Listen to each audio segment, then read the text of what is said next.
Hi అండి అందరికీ. రొయ్యల కూర వండుతాను ఈరోజు. పిల్లలు వేసి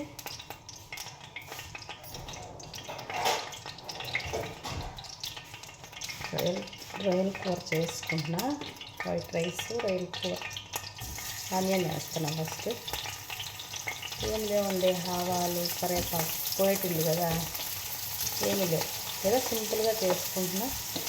ఆవాలు లేవు కదా, ఆనియన్ వేసుకొని చేసేద్దాము. మా ఇంట్లో కోయటోళ్ళు ఎడార్లు ఎక్కుతున్నారు. మా ఇంట్లో లేరని కాదు, ఉన్నా ఏం ప్రాబ్లం లేదు, చేసుకోవచ్చు, ఏమంటారు నన్ను. నాకు బాగాలేదని ఇంట్లోనే వదిలేస్తున్నారు, జలుబు ఉందని ఇంట్లో వదిలేస్తున్నారు. నేను అందుకని రొయ్యల కూర చేసుకొని వైట్ రైస్ చేసుకున్నామని చేస్తాను.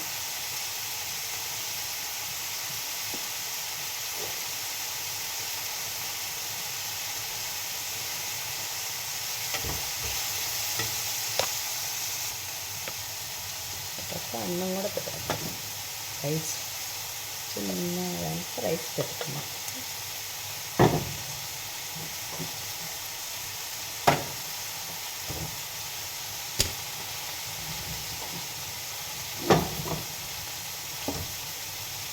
చేసుకున్నాం.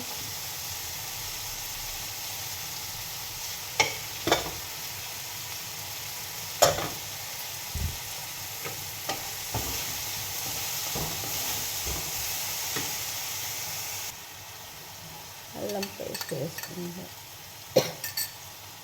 పేస్ట్ వేసుకొని వేసుకొని కారంగా చేసేసుకొని తినేయాలండి. నోరు జలుబు చేసి ఎక్కడో ఉంది నోరు.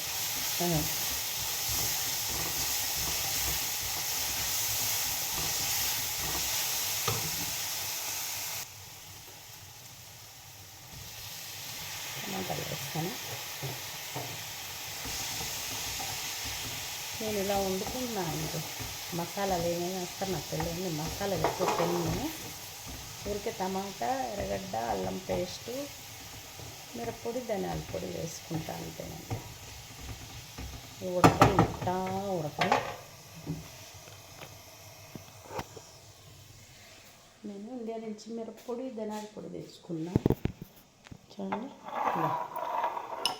ఇంతలో పోసి పెట్టుకుంటా.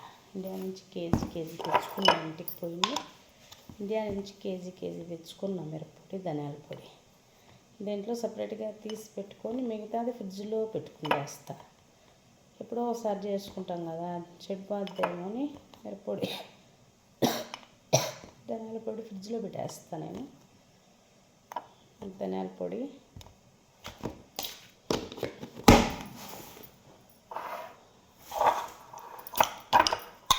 మిరప్పొడి కూడా ఇంటికాడ నుంచే తెచ్చుకున్నా. మిరప్పొడి, ధనియాల పొడి, రాగి పిండి అన్ని ఇంటికాడ నుంచి తెచ్చుకున్నా నేను. మా ముసిలి నిన్న ఏం చేసిందంటే, గోధుమ పిండి అని తెలియక రాగి పిండి అంతా వేసేసి దోశలు వేస్తాను నేను గోధుమ పిండితో. నిన్న లేపకుండా వచ్చి రాగి పిండి అంతా వేసి కలిపేసింది. సుమారుగా అర్ధ కేజీ పిండి నింది. ఏంది నందు ఇది ఇలా ఉంది అంటే, మామ అది నేను ఇంటికానే తెచ్చుకున్నా రాగి పిండి అంటే, అయ్యయ్యో నాకు తెలియదు నందు అంటే, పోనీలే మామ ఈడ జమియాలు ఉంటే తెచ్చుకుంటాలే అని చెప్తే, సరే బాబాకు చెప్తా తెప్పిస్తాలే, అది తెప్పించేదో నేను తినేదిలే. లోపల పోయేటోళ్ళతో ఆ పొరపాటు మనం చేసింటే, నీకు మైండ్ ఎక్కడో ఉందిలే, ఏడో ఆలోచిస్తానాలే అంటారు. ఏదో మనకు ఫ్యామిలీ లేనట్టు. పొయ్యిలు వేసేస్తుంది.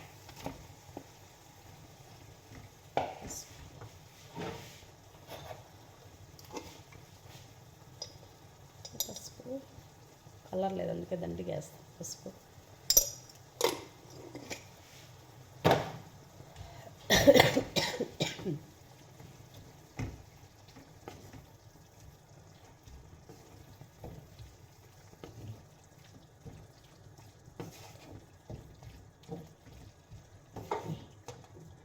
ఇవ్వండి ఆవిరికి.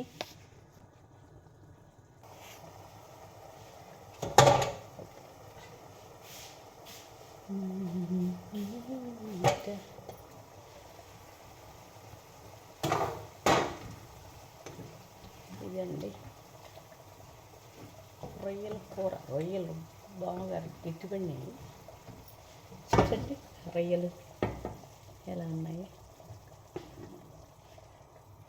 నాకు రొయ్యలు అంటే ఫస్ట్ అస్సలు తెలియదండి. అబద్ధం చెప్పాలా, కోవిడ్కి వచ్చినాక చూస్తాను నేను రొయ్యలు. మాకు ఇంటికాడ నాకు తెలియదు అస్సలు. ఇవేంటి పేడలో పురుగులేమో అనుకున్నా నేను. తర్వాత తెలిసింది రొయ్యలు అంటే ఇవి అని. ఫస్ట్ తినేదాన్ని కాదు రొయ్యలు. ఇప్పుడు అలవాటు చేసుకున్నా. అప్పుడప్పుడు చేసుకొని తింటాము. ఒకటి తెస్తూ ఉంటాడు రొయ్యలు, అప్పుడప్పుడు చేసుకొని తింటూ ఉంటా. వాళ్ళకు చేపలు చేసినప్పుడు రొయ్యలు వేసి దక్కుచ్చేస్తా. నేను కూడా ఎప్పుడన్నా కారం వేసుకొని వండుకుంటా. ధనియాల పొడి ఒక్కొక్కరు స్టైల్లో చేస్తారు. నాకు అన్ని స్టైల్ చేయడానికి ఓపిక లేదు. చేసుకొని తినేస్తే ఫస్ట్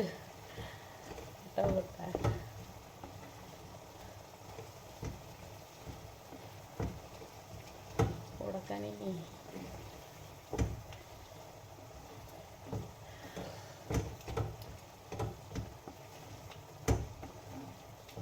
మా కోయేటింట్లో ఉన్నా, కోయేటోళ్ళు ఉన్నా నాకేం ప్రాబ్లం ఉండదు. కోయేటోళ్ళు లేకన్నా నాకేం ప్రాబ్లం ఉండదు. మా ఇంట్లో ఇండియాలో ఎలా ఉంటానో ఇక్కడ కూడా అదే మాదిరి ఉంటా. నాకేం అది చేసుకున్నావే, ఇది చేసుకున్నావే, అవి అయిపోయినాయి వాళ్ళు అడిగి చేసుకోవాలని అని ఏమి ఉండదు. నా ఇష్టం అండి. దేవుడి దయ్యా. అవి చేసుకున్నామా, తిన్నామా, వాళ్ళకి వండి పెట్టినామా, ఉన్నామా, మన పని మనం చేసుకున్నామా. నేనైతే వాళ్ళు చెప్పే వరకు ఏ పని కాడ ఆలస్యంగా వాళ్ళు చెప్తారులే చేద్దాంలే అని ఉండను. నా పని నేను చేసుకుంటా ఉంటా. మా ముసలిది అస్సలు పట్టించుకోదు. నువ్వు ఏడన్నా తిన్నావా, బయటకు పోయినా బాగలేదని చేసుకోకుండా ఉంటావేమో అని 3 మాటలు ఫోన్ చేస్తుంది. చేసుకుని తిన్నావా అలాగే ఉన్నావా, చేసుకొని తిన్నావా అలాగే ఉన్నావా అని. అట్టాది మా ముసలి మహాతల్లి. అదండి. ఇదైతే మచ్చిపూసలో వాడతారు ఎక్కువ. నేనైతే వేయను, ఎందుకంటే మా ముసలిలో సరిగ్గా తినరు. ఇది వాడరు, మైజూన్ వాడరు. నూనె ఎక్కువ తినకూడదు, ఉప్పు ఎక్కువ వేయకూడదు. కానీ పెద్దోళ్ళు కాబట్టి ఇదైతే మచ్చిపూస పొడి ఒకరు వేద్దాము. రొయ్యల కూరలో బాగుంటుంది స్మెల్, టేస్ట్ అన్నీ.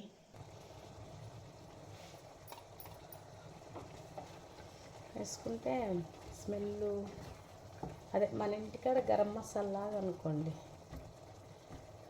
ఇది అయితే మచ్చిపూసలో చేపల అన్నం చేసినప్పుడు మచ్చిపూసలో ఎక్కువ వేయలే, రోజు అదే తింటారు వీళ్ళు. చేపలు చేసినప్పుడు మాత్రం ఖచ్చితంగా ఇది వేస్తా.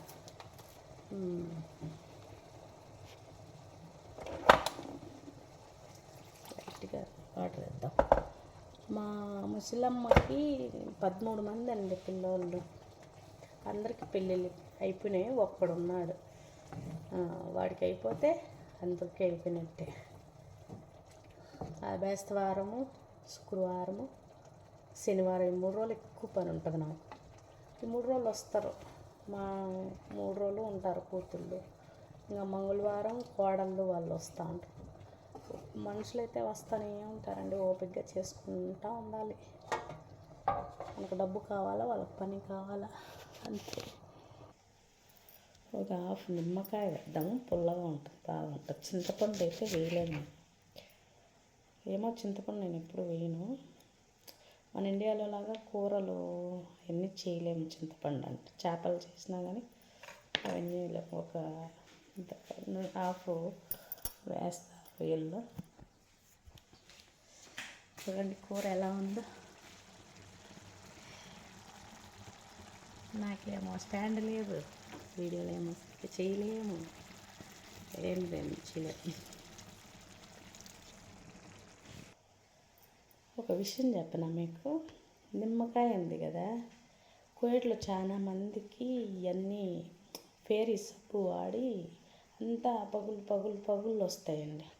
నైట్ పడుకునేటప్పుడు కొద్దిగా ఇలా నిమ్మకాయ పిండుకొని అంతా ఇలా పూసుకున్నామనుకో, ఆ పగుళ్ళు అంతా నా చేతులు ఎన్ని బోకులు కడుగుతానో నా చేతులకు అస్సలు ఏమి పగులు రావండి. ఎప్పుడన్నా వారానికి ఒకసారి నిమ్మకాయ వాడేసుకుంటా. చూడండి, అస్సలు బోకులు కడిగినట్టు. కొందరికైతే ఇలా ఇలా ఇలా ఇలా చీలిపోయి రక్తం వస్తూ ఉంటుంది పాపం. ఇక్కడంతా పగిలిపోయి ఉంటుంది. నిమ్మకాయ ఎప్పుడన్నా వారానికి ఒకసారి నిమ్మకాయ పూసుకుంటే మనకు కూడా బాగుంటుంది. ఇంటికాడ కూడా చలికి ఇదంతా నీట్గా బాగుంటుంది. కూర రెడీ, అన్నము అయిపోయింది, అన్నం కూడా అయిపోయింది. 2 నిమిషాలైతే ఆవిడ వెళ్ళిపోద్ది.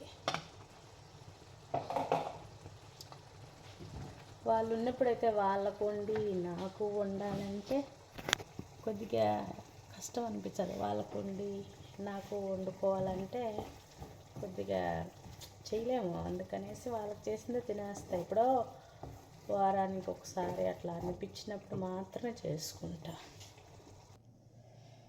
రొయ్యల కూర అయిపోయింది. ఆహా ఏమి రుచి అనరా మైమరచి రోజు తిన్నాగని ఆశే తీరనిది. అంత టేస్ట్గా ఉంటుంది మనం చేస్తే.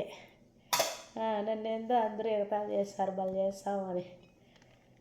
నేను చేస్తే తింటే తెలుస్తుంది మీకు.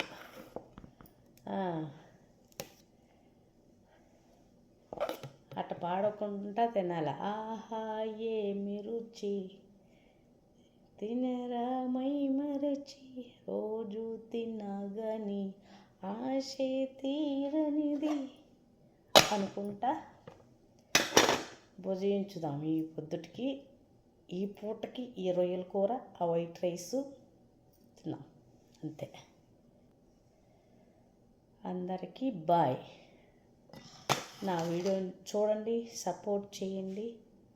నేను ఎలా చేశానో కూడా కామెంట్ చేయండి. Please please please. ఓకే.